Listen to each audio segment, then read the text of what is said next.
Welcome to the Liberty Report, the show they don't want you to see. We say what the media won't and expose what the elites hide. Subscribe, share, and stay awake.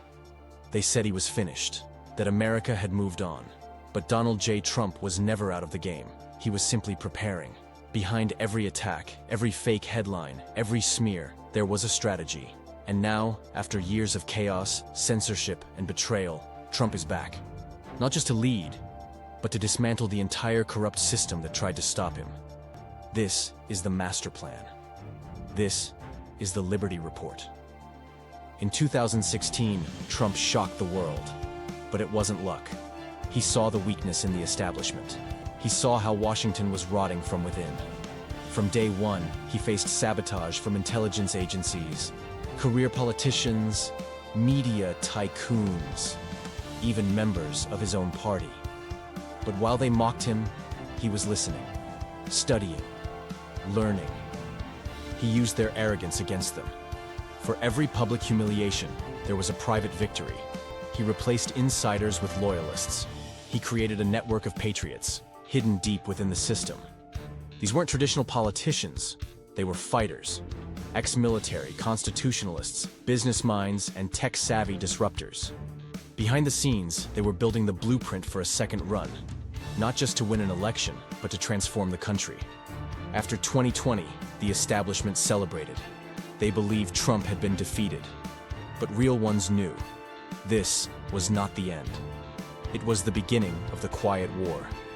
Trump took a step back, not to retreat, but to reposition.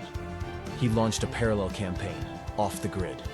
He held rallies, yes, but also private meetings with operatives, donors, and rising conservative leaders. He began reshaping the party from the ground up. The GOP became the party of the people, of parents, veterans, workers, and everyday Americans sick of being ignored. Meanwhile, Biden's administration floundered. Prices skyrocketed, borders collapsed, cities burned. And as the world watched America fall apart, Trump built momentum. State by state, county by county, the MAGA network expanded. An army of digital warriors, election workers, and America First candidates prepared for 2024. Trump's 2024 campaign wasn't just a campaign, it was a reckoning. The establishment once again tried to block him. Media hit pieces, lawsuits, even attempts to remove him from the ballot. But this time, he was ready. His legal teams launched counterattacks. His digital team used AI to map voter sentiment and bypass censorship. Trump traveled more than any candidate, packing stadiums, turning blue counties red, even flipping traditional liberal influencers. He turned every attack into ammunition. Every indictment boosted his donations. Every lie exposed more truth. And on election night, the numbers told the story. Pennsylvania flipped. Georgia, Florida, Arizona. Trump didn't just win. He redefined the map. The red wave was real, and it crushed everything in its path. On day one of Trump's return to the White House, not as a politician, as a general. Operation Drain the Swamp. 2.0 was activated. Dozens of federal officials submitted resignations before noon. The DOJ, FBI, IRS, every three-letter agency was put on notice. Loyalty was tested. Audits were launched. Whistleblowers protected. For the first time, the government feared the people again. Trump signed executive orders to secure the border, revive energy independence, and ban federal funding for radical ideologies. Military loyalty was reassessed. Command structures streamlined. Rogue generals retired. And quietly, very quietly, previously classified files were reopened. Files related to surveillance, manipulation, and collusion. Trump wasn't just cleaning house. He was exposing history. This new America doesn't whisper apologies. It speaks boldly. Under Trump, America is reclaiming its voice, on the world stage and at home. Education is being decentralized. Power returned to parents. Critical race theory is banned. American values are restored.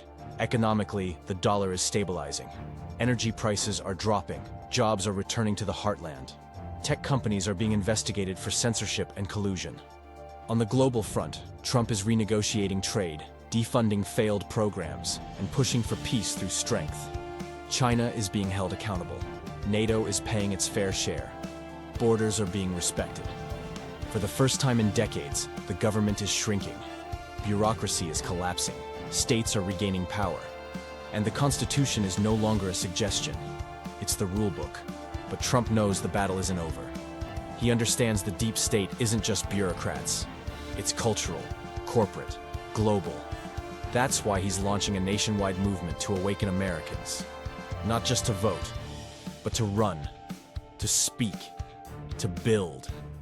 He's funding grassroots media, empowering independent creators, and launching platforms that can't be silenced. His ultimate goal isn't to rule forever. It's to make sure no one ever does again. Trump understands that even as victories are won, the real war is generational.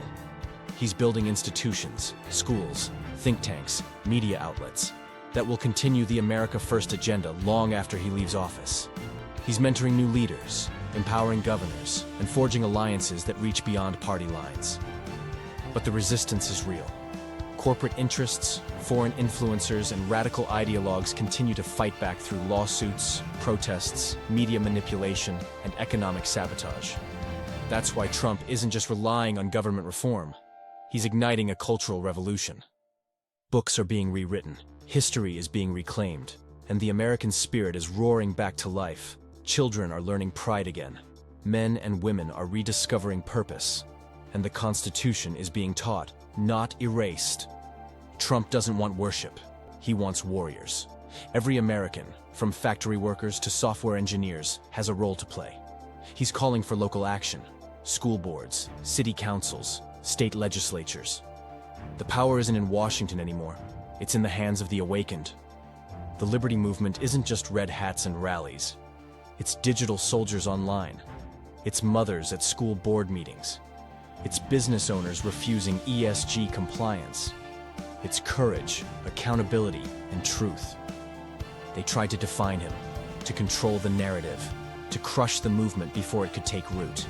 But what they didn't understand, what they never understood, was that Trump was never the cause. He was the effect, the symptom of a nation waking up. This isn't about red versus blue. It's about the forgotten versus the powerful. It's about families, communities, and a flag that still means something. From the steel mills of Pennsylvania to the farmlands of Iowa, the people have spoken loudly. And they're not asking permission anymore. Across the country, something is rising. You can feel it in town halls. You can hear it on talk radio.